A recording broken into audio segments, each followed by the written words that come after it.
passado, se identifica com o Rei Jesus, né? Aquele no qual a alma de Deus se compraz, na qual Deus se compraz, e nós damos agora sequência à sua missão. Mas o que é o reino de Deus? O que é o reino de Deus? Somente no Novo Testamento, a palavra que a gente falou, que é traduzida do grego para reino de Deus, reinado de Deus, no Novo Testamento ela é encontrada 144 vezes, só no Novo Testamento, e mais algumas centenas de vezes no Antigo Testamento. De forma que Basileia, claro, no Novo Testamento, Basileia em grego, no Antigo Testamento, nós temos na versão Septuaginta a mesma palavra, mas em grego, em hebraico e aramaico ela é citada de outra forma. Mas quando você pega a Septuaginta, centenas de vezes ela é citada no Antigo Testamento. De forma que ela não é só o tema, o reino de Deus não é só o tema central no Novo Testamento, mas em todas as Escrituras, de ponta a ponta. O que é o reino de Deus, afinal de contas? Né? Para essa resposta é meio complexa, quando nós temos algumas interpretações que não são exatamente o significado real, né, da palavra. Então a gente, para começar a entender, vamos dizer o que o reino de Deus não é. O reino de Deus não é, por exemplo, o reino lá que nós vamos, é o céu, que nós interpretamos como o céu, para onde está destinado os salvos. Não é o reino de Deus. O céu não é, porque o reino de Deus já está presente agora.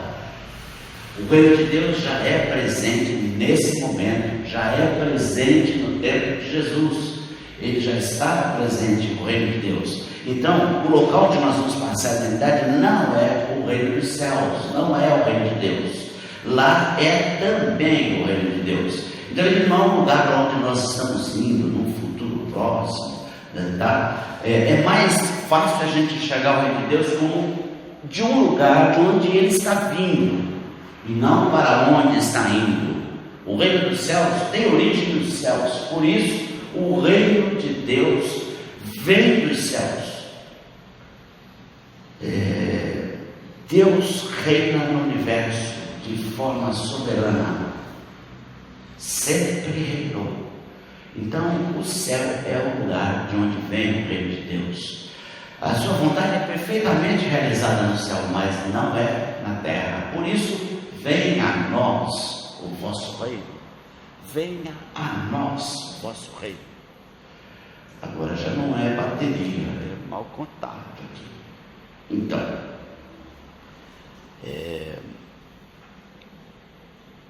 mas Deus, em sua soberania, vai restaurar todo o universo através da introdução do Rei Jesus entre os seres viventes, para fazer completamente a vontade do nosso Criador.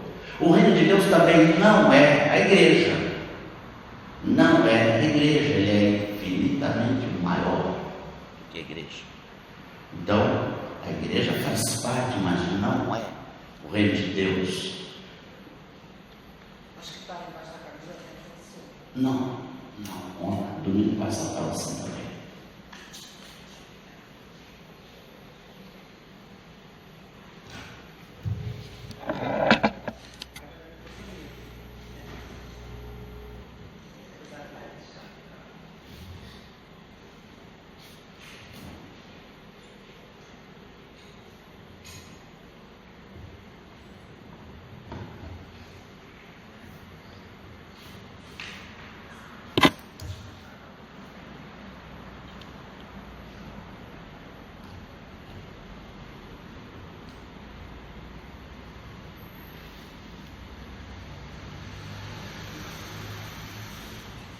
Então o reino de Deus também não é a igreja. O reino de Deus é infinitamente maior, nós nem sabemos os seus limites, não sabemos nem onde ele alcança. Então a igreja, ela dá sinais do reino, ela faz parte do reino de Deus, a igreja é agente do reino de Deus, nós somos embaixadores desse reino, mas não somos o reino, né? De sorte que somos embaixadores da parte de Cristo, como se Deus por nós rogasse, através de nós. Rogamos, pois, isso está lá em 2 Coríntios 5:20, da parte de Cristo que vos reconcilieis com Deus. Assim, o reino não é o céu, o reino não é a igreja, o reino não é um lugar, porque em dado momento ele está dentro de nós. O reino de Deus é a extensão do próprio Deus. Por ter criado todas as coisas, ter feito surgir do nada eu e você, e todas as coisas materiais e imateriais são obra da criação de Deus. O reino de Deus é tudo que existe, e também é o direito dele governar sobre todas as coisas, o direito dele de dar destino a todas as coisas, a autoridade sobre todas as coisas. Ele tem o direito legal de exercer o domínio. Ao Senhor pertence o domínio. É o reinado de Deus. É um direito legal que o Eterno tem de governar sobre todas as coisas. Como a gente pretende estudar o reino de Deus sob o aspecto hoje da justiça divina, e como nós vamos ver a justiça divina, nós vamos ver alguma coisa da personalidade de Deus, porque ele é a extensão, o reino é a extensão da sua personalidade. Lá em Salmo 97, versículos 1 e 2, diz assim, você pode abrir a Bíblia aí, Salmo 97, versículos 1 e 2, reina o Senhor, regozije-se a terra, alegrem-se as muitas ilhas, nuvens e escuridão o rodeiam, justiça e retidão são a base do seu trono. Justiça e direito são o fundamento do teu trono. Salmo 89, 14. Graça e verdade te precedem. Justiça e direito são o fundamento do teu trono. Graça e verdade te precedem. Deus governa o universo em justiça e retidão. Ele reina, por isso alegre-se a terra. É motivo de alegria, porque em justiça e retidão, nós aqui na terra, com o pecado e o mundo, estando sob o domínio do maligno, nos alegramos em saber que o Senhor reina. E que o fundamento do seu trono é justiça e direito, justiça e retidão. Ele reina com justiça. Por isso o reino de Deus é um reino de justiça. Como eu disse há pouco, o reino de Deus é a extensão do ser de Deus. E aí a gente avaliando alguma coisa da pessoa de Deus, a personalidade de Deus. Deus é uma pessoa, sabia? Muita gente que, não, eu creio em Deus, ele é uma energia. Não, Deus não é uma energia, ele é uma pessoa. Não é uma pessoa, ser humano. Ele é um ser que tem componentes de uma pessoa. A palavra pessoa vem do latim persona, e se refere a um indivíduo, a um ser com personalidade própria. E ele apresenta componentes. Toda persona apresenta 3 componentes basicamente: intelecto, sensibilidade e vontade própria. Cada uma dessas partes componentes está presente em Deus infinitamente, em grau infinito, assim como é presente em mim e em você também, sensibilidade, vontade e intelecto. Por isso somos imagem e semelhança de Deus. tanto o aspecto filosófico como o aspecto teológico, cada uma dessas partes componentes são integradas dentro da pessoa, de forma que a parte racional do ser humano, assim como a parte emocional, elas se misturam, se interpõem.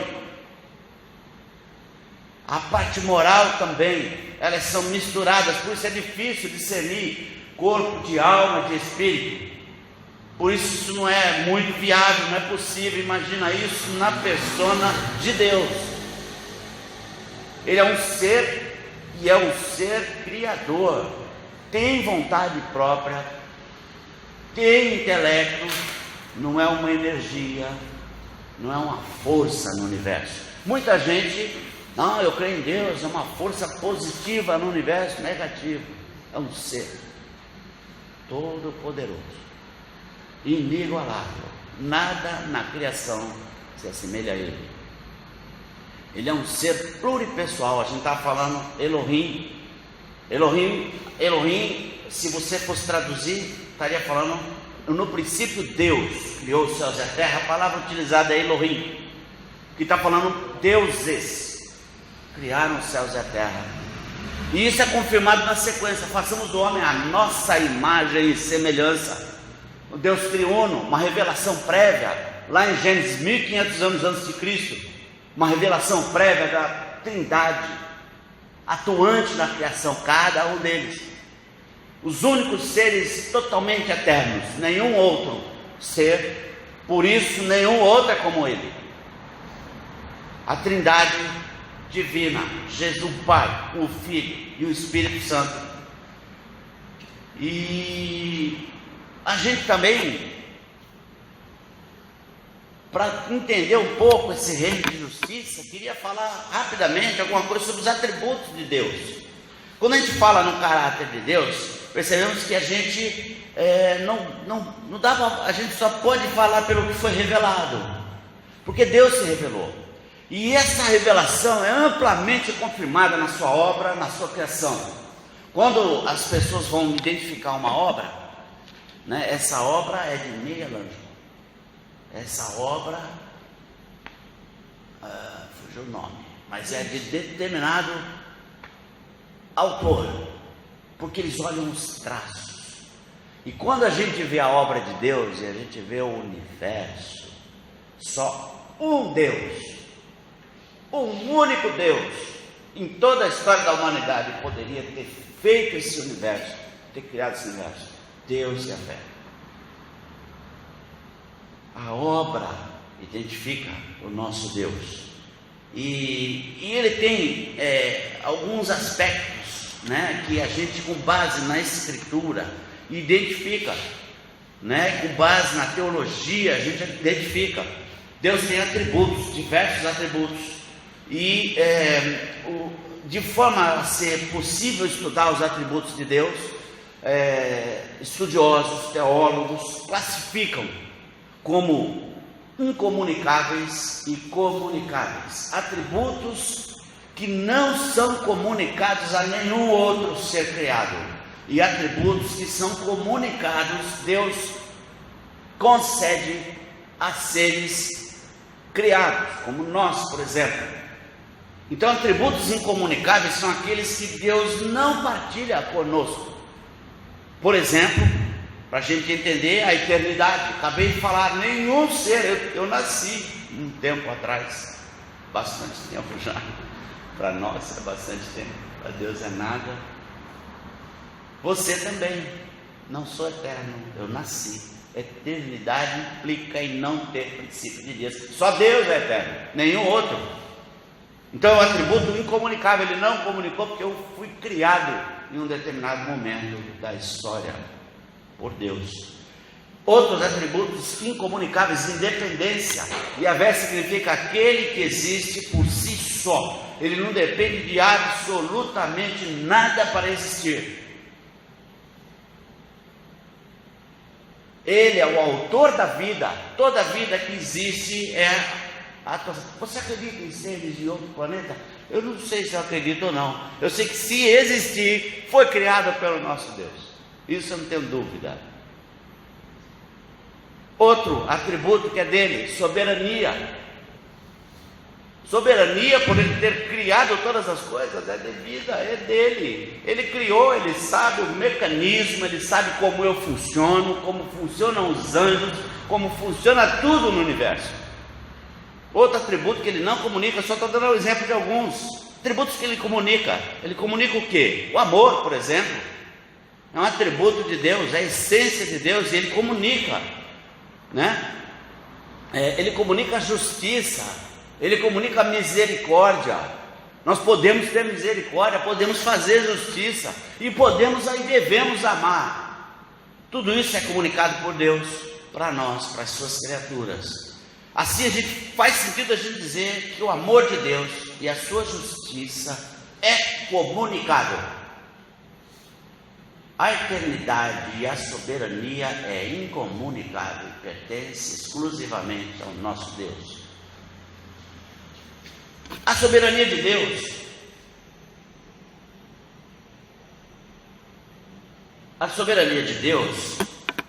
vem classificada como um atributo constitucional, que é inerente a Deus, ao próprio Deus, é inerente a Ele, por isso incomunicável, é inerente ao ser que tudo pode, tudo sabe, onisciente, onipresente, onipotente no universo. Nenhum outro ser é assim, constitucional. Isso faz parte da Constituição divina, ser soberano, porque tudo que ele fez, ele sabe perfeitamente o seu funcionamento. É um atributo essencial do ser Deus.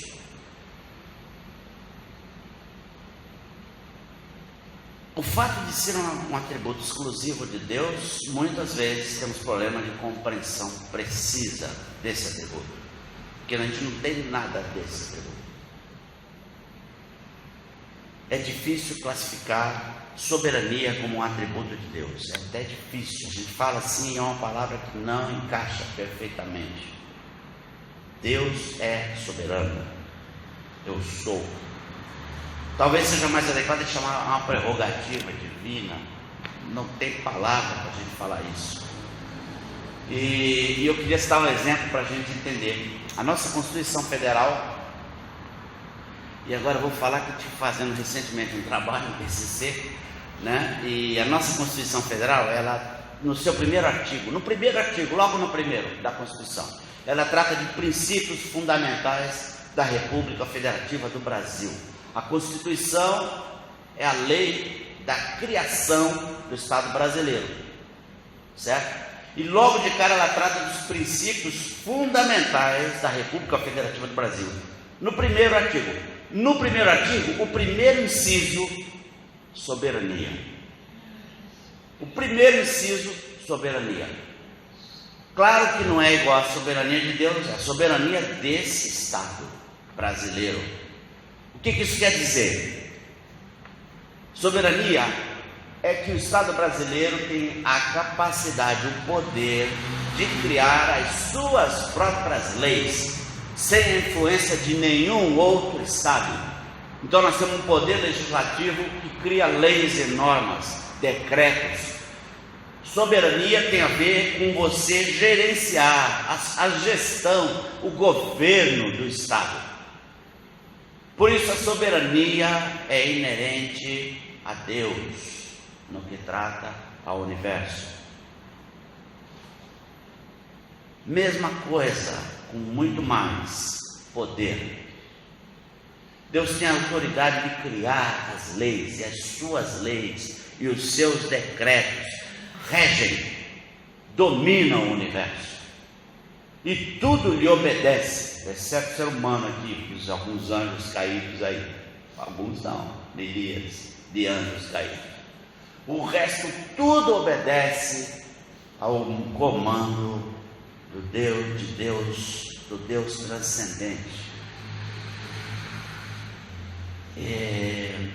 A gente pode ver a sua soberania na própria ordem da criação. A ordem da criação já é resultado da soberania de Deus. O que ele vai criar, quando ele vai criar, com certeza, se existem seres de outros planetas, o conselho da sua vontade decidiu criar. Eu não sei se tem ou se não tem, Nenhum ser humano sabe. A gente pode falar o que a gente, olha, eu acredito que tem, é fé, quase como uma religião. Mas você não pode falar que tem ou não tem. Eu não sei se tem, mas se tem, o Conselho da Vontade da Trindade decidiu criar outros seres em outros planetas. Com certeza existem outros seres criados que a gente vê no Apocalipse, a gente vê anjos, querubins, serafins. Então tem outros seres criados. Agora, em outros planetas, eu não sei. O fato é que ele tem autoridade absoluta sobre tudo.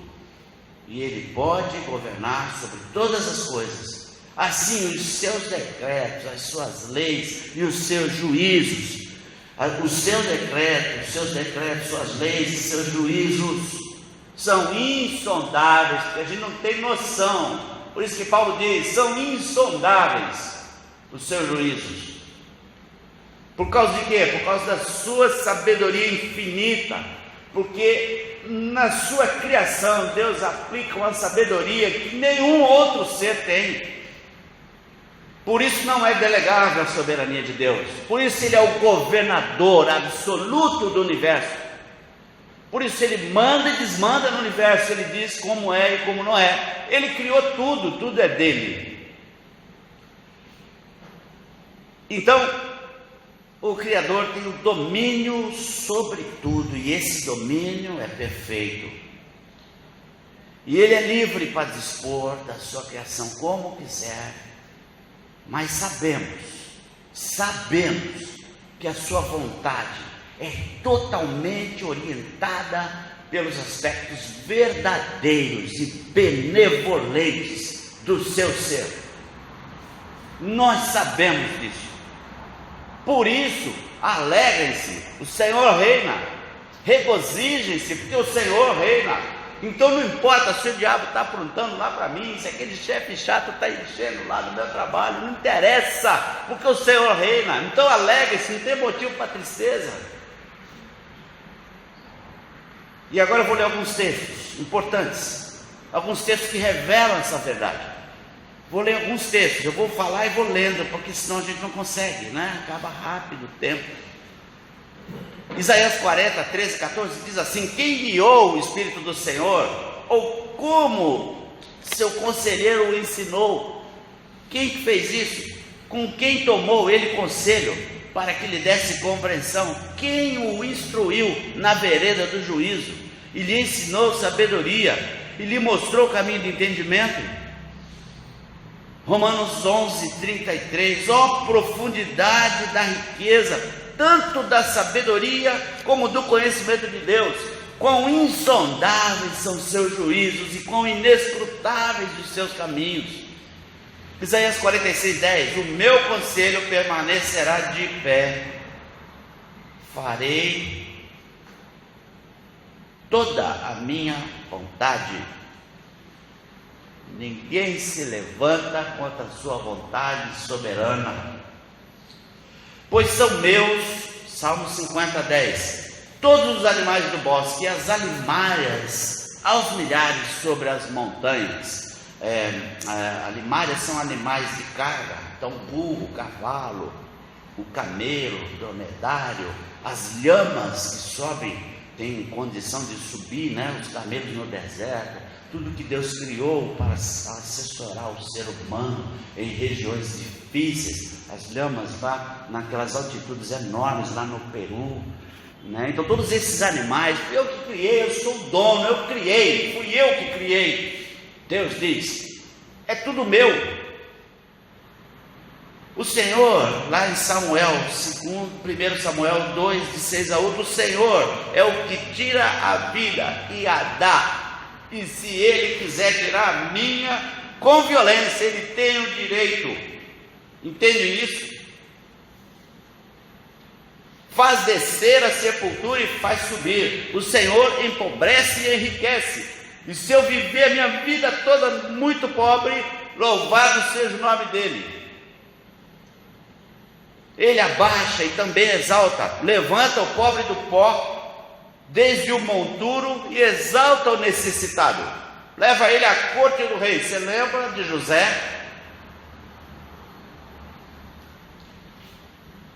para o fazer assentar entre os príncipes, para o fazer herdar o trono de glória, porque do Senhor são as colunas da terra, e assentou sobre elas o mundo. Teu Senhor, 1 Crônicas 29, 11 e 12, teu Senhor é o poder, e a grandeza, e a honra, a vitória e a majestade, porque teu é tudo quanto há nos céus e na terra. Ele tem poder e tem direito de dar destino a tudo.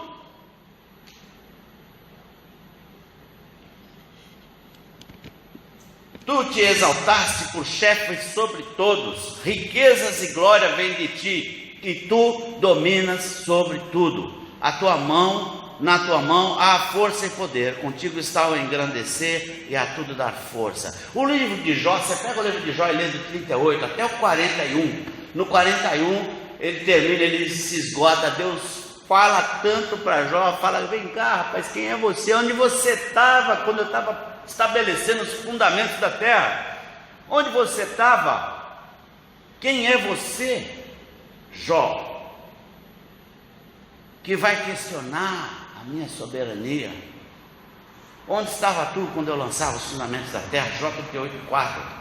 Ou quem encerrou o mar com portas quando irrompeu a madre? Quem impediu o mar de avançar sobre a terra, ou avança quando ele permite? Quem fez isso?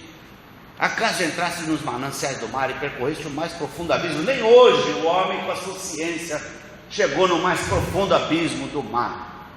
Nem hoje, que já esteve na lua, não consegue chegar no mais profundo abismo do oceano. Então, quem é você? Quem primeiro me deu? Jó 41:11, a mim, para que eu haja de retribuir-lhe. O que você pode dar a Deus para que Ele te retribua? Pois o que está debaixo de todos os céus é meu. Jó 42:2. Bem sei, ele faz um discurso, o Senhor, num redemoinho para Jó. E ele fala sobre a terra, sobre o mar, fala sobre as estrelas do céu. Ele vai questionando Jó em todos os aspectos da vida humana, em tudo que o Jó vê, montanhas, abismos, em tudo, os animais, as estrelas do céu. E depois fala: vem cá, vamos lá, onde você estava? Para questionar o teu Criador. Jó chega em 42:2 e fala assim: bem sei que tudo podes, e nenhum dos seus... Jó era justo, Deus se alegrava com a vida de Jó. Perfeito não era, mas tinha uma vida que agradava o Senhor ao ponto de chegar. Só que quando ele questionou a justiça de Deus: eu deveria receber tudo de bom. Deveria nada, meu. Você tem que fazer tudo de bom. Receber é outra história. E Jó foi questionado aqui pelo próprio Deus. Aí ele: pensei que tudo podes, mas agora, antes eu te conheci de ouvir falar, mas agora os meus olhos te veem, né? E por isso eu me abomino e me arrependo até o pó e a cinza. Deus tem autoridade absoluta, é soberano, é o Criador de todas as coisas, tem o domínio sobre tudo, sobre todas as leis que Ele mesmo instituiu, sobre todas as criaturas que Ele criou, e tem o direito legal de governar sobre todas as coisas. Isso é o reino de Deus, e isso não vai mudar. Nenhum outro ser pode fazer o que Ele faz. E aí nós vamos ver atributos que são comunicáveis de Deus também. E quando a gente fala dos atributos que são comunicáveis, nós estamos falando de algo que é perfeito. Não é a sua e a minha justiça duvidosa, é justiça perfeita. A justiça é algo, tem algo a ver com retribuir justamente aquilo que você faz. E a justiça de Deus, a perfeição de Deus, condena o ser humano no cometimento de pecado. E aí nós temos um problema. Então, justiça é um termo legal que se refere ao caráter essencial do governo divino. Vimos que Deus tem direito absoluto e autoridade absoluta sobre a sua criação. A justiça está fundamentada em que as suas leis são perfeitas e são executadas imparcialmente. Portanto, pau que dá no Chico, dá no Francisco. Não tem bom. Ele é imparcial no seu juízo. Por isso, temor a Deus. A gente tem que se ligar. Não é porque eu sou filho que eu não sou corrigido severamente pelo meu Senhor. Ah, não sou dono do mundo, mas eu sou filho do dono do mundo.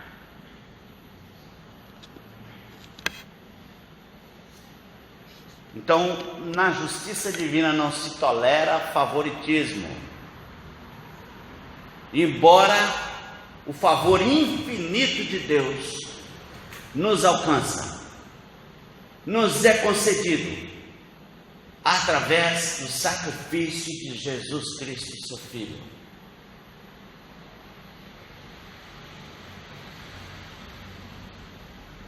E isso ocorreu por causa da perfeita justiça de Deus. Deus não poderia, por que Ele não poderia simplesmente salvar você? A mim teve que enviar Jesus. Ele enviou Jesus. Primeiro foi porque Ele quis. Primeiro, porque o conselho da sua vontade assim determinou, em primeiro lugar. E segundo, porque Ele tem uma santidade infinita, e tudo em Deus é em grau infinito. Se eu, como juiz, julgo uma causa e beneficio, julgo um crime e não condeno o criminoso, tendo ele praticado o crime, não tem perfeição nas minhas ações. Se o pecador é simplesmente vem para cá, tratado com favoritismo, não tem perfeição. Agora, quando você receberia a justa punição do seu erro, Deus permite que haja uma rota de fuga ao ser humano. Não foi assim com anjos, mas com o ser humano Ele envia Jesus como homem. Não dá para eu trocar o lugar com você. Eu vou morrer no lugar do Lucas. Não, eu tenho que morrer por causa do meu pecado. Não vou cobrir o do outro. Mas Jesus sem pecado vem, e aí a santidade infinita de Deus é satisfeita, porque nós estamos falando do sangue do imortal derramado na cruz, do sangue do eterno derramado na cruz. Serve para todo ser humano desse planeta, todos os 30 bilhões de seres humanos que já passaram por esse planeta, e quantos mais surgirem, é suficiente o sangue dele. Deus permitiu na sua perfeição que o ofensor lançasse mão de um outro inocente. Por isso o cordeiro tem que ser puro e sem defeito, porque simbolizava o cordeiro de Deus que havia de vir.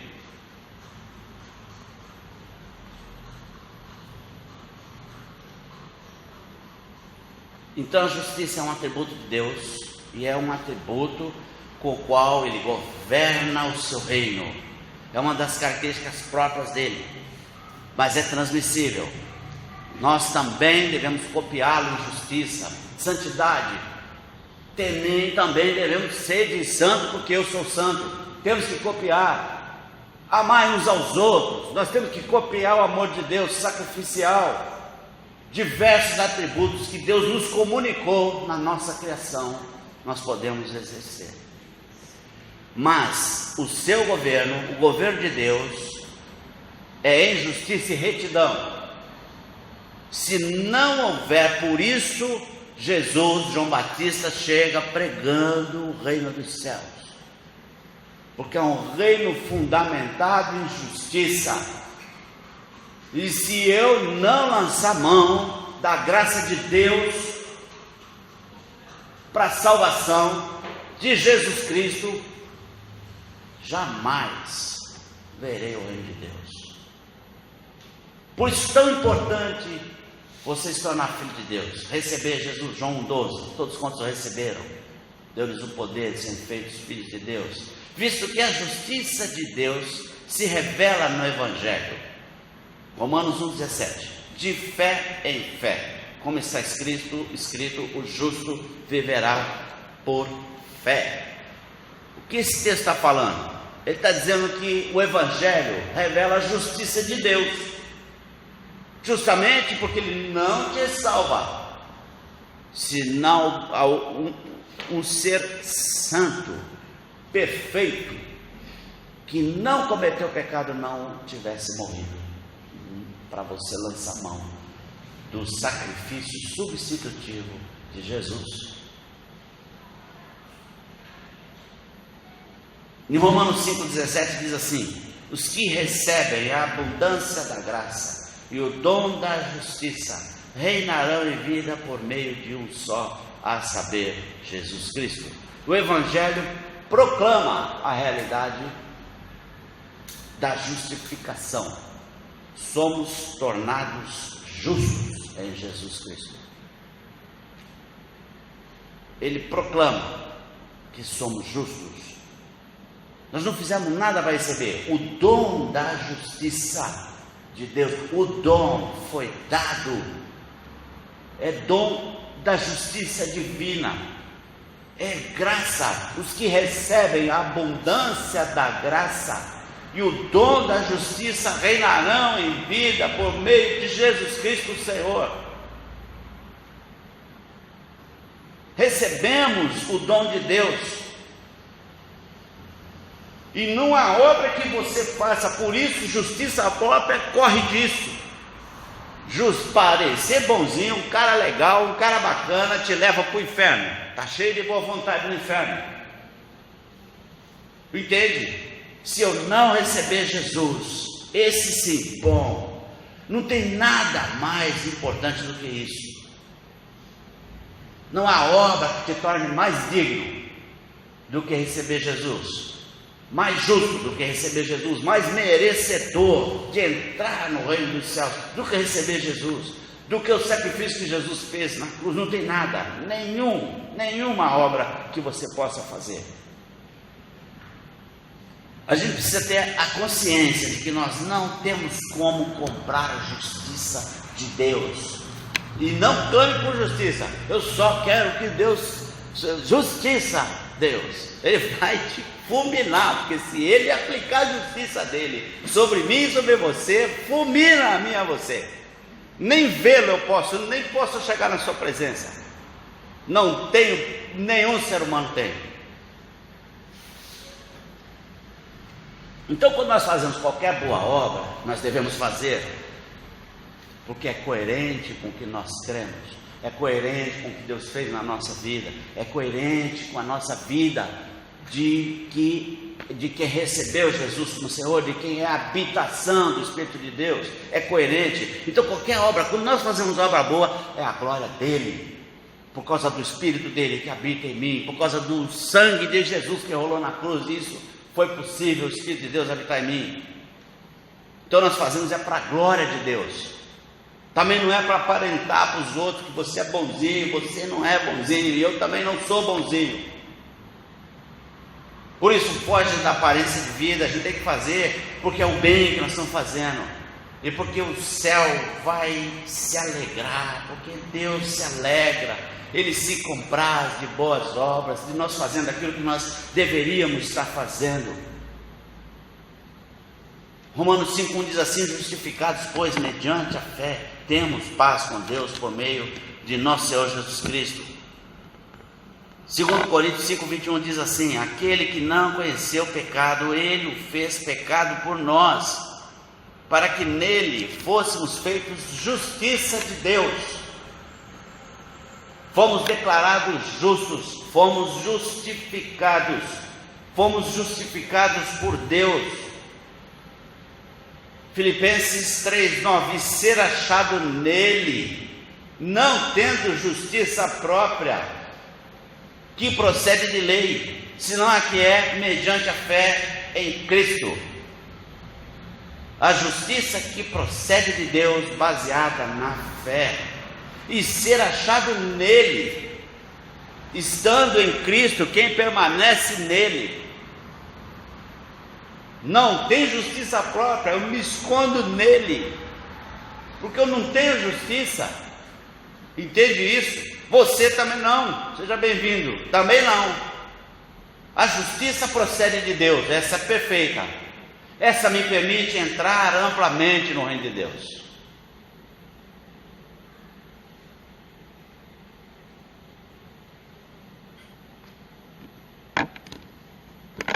Vamos considerar que quem foi justificado, ele foi liberado de culpa, mas não é a palavra apropriada. A culpa, ela, digamos assim, é a responsabilidade pelos nossos atos, por nossas ações ou omissões que causam dano no outro, no meio ambiente, na criação, em Deus, ofende a Deus. Isso é a culpa. Nós somos justificados, então não possuímos mais. Mas a culpa é um negócio tão complexo que às vezes você está falando de algo que é meio psicológico, emocional. Estou arrependido e tal. Não é disso que nós estamos falando da ação e do resultado dela. A justificação por si só é o seguinte: você está liberado de cumprir sentença de servidão penal. O que quer dizer ser justificado? Eu sou pecador, cometi pecados, mas por causa de Jesus eu não vou cumprir servidão penal. Jesus é o que a gente diz no direito, é uma causa excludente de culpabilidade. Jesus exclui a minha culpa, ao ponto de eu não cumprir a sentença.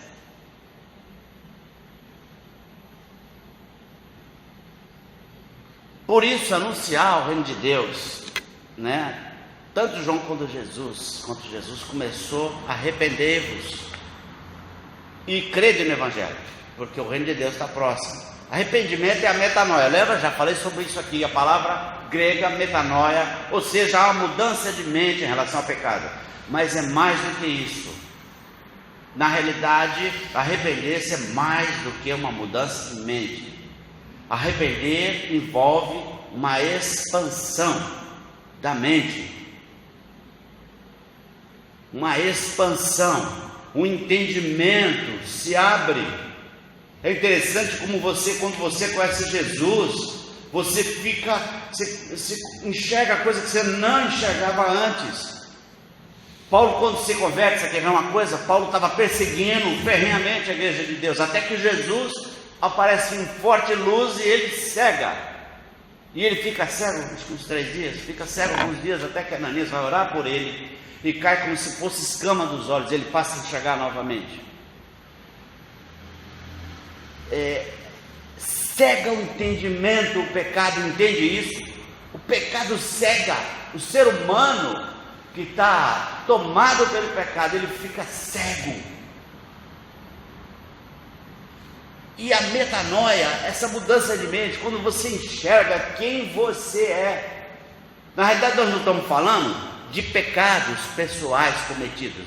Hoje falei grosseiramente com o Sidney. Esse é um pecado, mas não é disso que Jesus nos salva. Jesus nos salva da nossa essência pecaminosa. Ele salva você da essência. Ele vai além. Há uma mudança de mente, mas há uma expansão da mente. Agora eu já não quero mais fazer essas coisas. Eu até faço porque eu sou fraco, mas eu já não quero mais fazer. É diferente, entende? Daquele legalista que está ali fazendo a lei, ele não faz dá um passo além do cumprimento daquela lei radical. Por isso Jesus fala: dá também a capa. Se pedir uma, você dá 2. Se eu pedir para dar 1 milha, você dá 2. Muda completamente a visão da pessoa. Eu lembro da Dona Cida dos Irmãos, lembra? Eu apresentei ali na igreja de Santos. ela falando que ela era católica praticante ferrenha, tinha irmãs dela que eram do convento lá em Campos do Jordão, eu conheci, ainda tem uma viva, e a dona Cida fez 90 anos agora, e ela já mais velha, eu creio que a faixa dos 60 a 70, ela conheceu Jesus. Já a família já tinha se achegado, o seu marido já tinha se achegado a Jesus, os seus filhos, alguns dos seus filhos já tinham se convertido, e isso foi movimentando o evangelho ao redor dela. E aí ela começou a ir numa igreja Maranata, se não me engano, do Marapé, se não me falha a memória, e ela ia lá, eu via e vinha, ela fazia essa caminhada a pé, uma caminhada longa do Marapé até o Gonzaga, onde ela mora. E um dia ela estava lavando a louça e ela, entendi, abriu a mente, sabe como Paulo, que caiu as escamas, ela usa esse termo, ela fala, caiu como se fosse escama dos meus olhos, porque se eu adoro imagem, eu vou me tornar semelhante a ela, cego, surdo, mudo, entende isso? O arrependimento expande a nossa mente, a gente começa a entender melhor, a gente começa a enxergar melhor. Você já viu um filme 3D? Quando você põe o óculos, beleza, quando você tira o óculos, você não enxerga nada, ele é tudo embaçado, aí tu põe, exatamente assim, quando ocorre a metanoia, e muda a nossa mente, porque a gente chega no caminho que você vai trilhar. Nós reconhecemos a nossa culpa. Não é que Deus quer tirar você só do inferno, Ele quer tirar o inferno de você. Ele quer que você desenvolva a salvação a partir daí. Você vai continuar pecador, porque a palavra já diz, eu e você vamos morrer pecador enquanto estivermos nessa vida, mas nós vamos melhorar, nós vamos amadurecer, nós vamos passar por um processo de santificação, porque o Espírito vai se manifestando dentro de nós. Isso não está bom, o que você está fazendo, Zé Mané?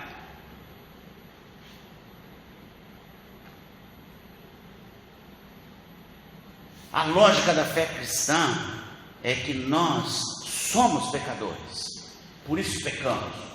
Não é que nós pecamos, por isso somos pecadores. É que a nossa essência, lá no Éden,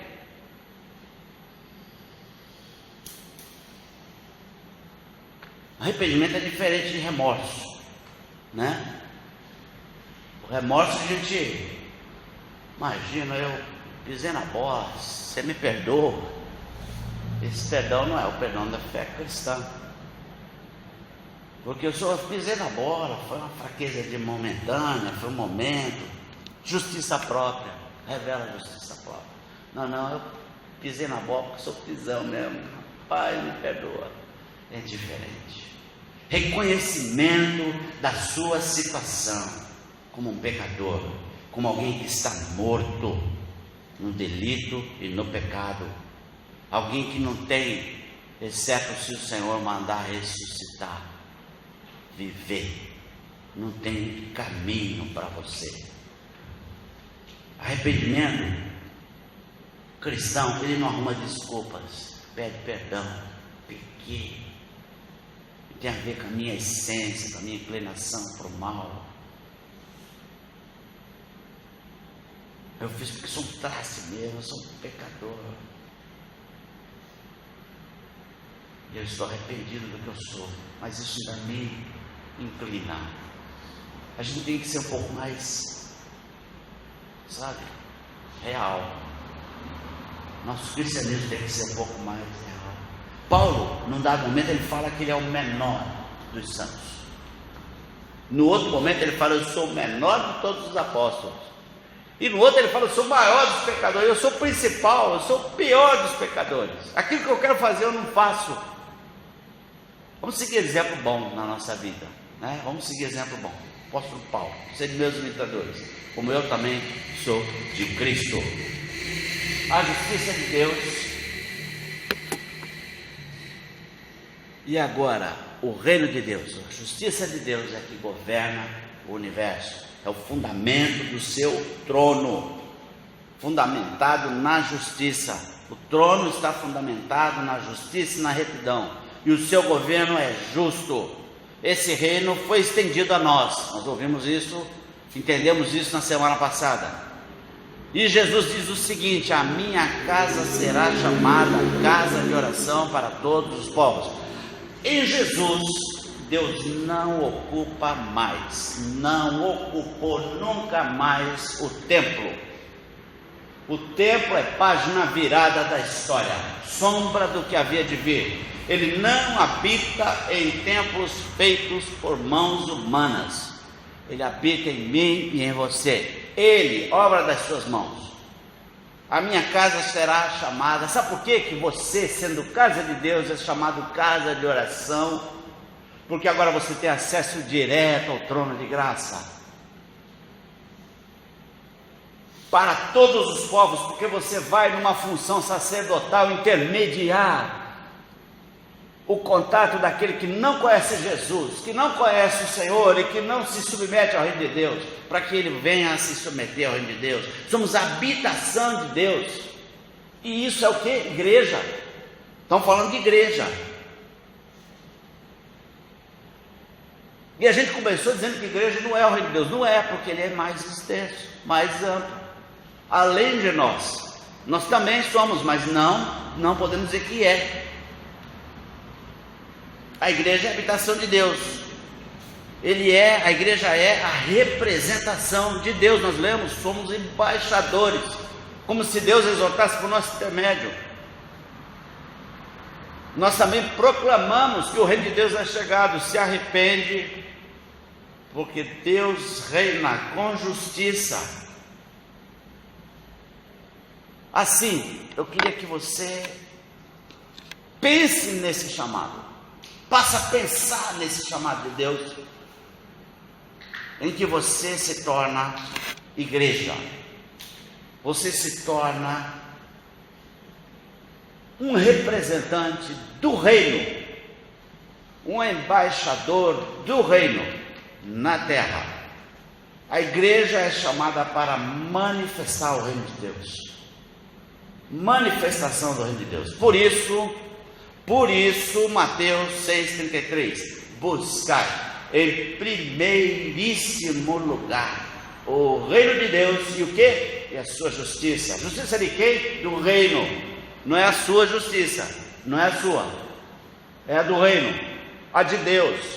A justiça do reino. Buscar em primeiro lugar o reino de Deus e a sua justiça, e todas as coisas vos serão acrescentadas. Todas essas coisas que ele vinha falando antes: o que comer, o que vestir, o que beber.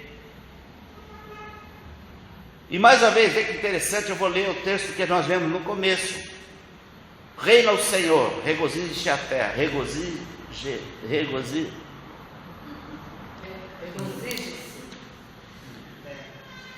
Enrolou a língua. Eu tenho que arrumar um arão. Língua pesada. Regozije-se a terra. Alegrem-se as muitas ilhas, nuvens e escuridão rodeiam. Justiça e retidão são a base do seu trono. Salmo 97, 1 e 2. E Salmo 89, 14. Estou lendo de novo. Justiça e direito são o fundamento do teu trono. Graça e verdade te precedem. Você quer ver que interessante? Paulo está falando em Efésios para a igreja. Eu e você, igreja. Lá Paulo fala da natureza da igreja. Ele fala da vida da igreja.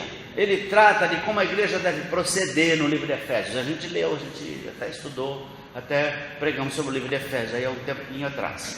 Então, o que Paulo está dizendo é que Deus está construindo uma nova raça, um novo tipo de gente. Deus está criando em Cristo a igreja. Quando você abre a sua Bíblia e dá uma olhadinha, Efésios 4, 22, você vai ver que interessante o que Paulo está falando aqui. Efésios 4, 22 diz assim: quanto ao trato passado, no versículo 22 de Efésios 4, quanto ao trato passado, vos despojeis do velho homem. Arranca com violência o velho homem. Sabe aquele antes da sua conversão? A falta de consciência, a cegueira, a a mente fechada, a burrice, vamos falar assim, né? A mente fechada, a cegueira, a surdez, joga esse fora, arranca isso de você, arranca com violência, despojeis do velho homem. Que velho homem? Adão. Estamos falando do Adão, o terreno que foi criado na terra. Ele era um homem coletivo, gerou a raça humana. Ele é a cabeça federal da humanidade. Toda uma raça vem dele, que se corrompe segundo as concupiscências do engano, e vos renoveis, olha só, tornar novo, no espírito do vosso entendimento. Metanoia. Renoveis o espírito do vosso entendimento e vos revistais do novo homem. De quem está falando aqui? Quem é o novo Adão? É Cristo Jesus, o novo homem coletivo, do qual fazemos parte do seu corpo. E olha que interessante, criado segundo Deus. Sequência do texto: em justiça e retidão, procedentes do quê? Da verdade. Justiça e retidão. Presta atenção que lá em cima, Salmo 97 diz exatamente isso: justiça e retidão. O que Deus está fazendo é um reino de justiça e retidão, e está fazendo disso no corpo de Cristo. A partir do corpo de Cristo, a partir do sacrifício de Cristo, graça e verdade te precedem. Ao contrário do pai da mentira, graça e verdade procedem do trono de Deus. O que Paulo está afirmando é que Deus está usando a igreja para restaurar. Seja bem-vindo. Eu e você fomos chamados para restaurar esse caos que nós temos na humanidade hoje, gerado pelo pecado. Nós somos chamados a partir do trono de justiça, que governa com justiça e retidão, a proclamar as virtudes de Jesus Cristo. A igreja é o meio pelo qual Deus proclama o seu reino de justiça. Entende? Pela atuação de Jesus como Cordeiro Pascal, o reino de Deus é estendido a nós, que nos tornamos família de Deus, levamos um nome, que nos identificamos com o Rei Jesus, e agora estamos na missão dada por Jesus de proclamar, continuar proclamando o reino de Deus ao mundo, todas as nações, casa de oração a todos os povos. Você é casa de oração a todos os povos, você é intermediário, você vai levar o Evangelho, vai levar a salvação em Cristo Jesus. Deus estendeu o seu reino a você e te tornou reino de sacerdotes, a habitação de Deus pelo Espírito Santo, a fim de proclamarmos as virtudes daquele que nos chamou das trevas para a sua maravilhosa luz. Amém? Amém. Reino de Deus. O reino de Deus é um reino de justiça. Vamos orar. Obrigado, Deus, pela tua palavra. Tem misericórdia da nossa vida. Quando a gente olha essa obra grandiosa, a gente fala: quem sou eu? Como eu posso, Deus? Só no teu poder, no poder do teu Espírito Santo. Me ajuda, Deus, a ser um proclamador da tua palavra, das tuas verdades, da tua justiça, do teu reino. Alguém que possa proclamar falando, vivendo as boas obras na minha vida, de forma que leva pessoas a conhecerem Jesus, a razão, a causa, a origem, porque dele, é por meio dele e para ele que todas as coisas foram feitas. e a Ele pois glória eternamente. Amém, amém, amém.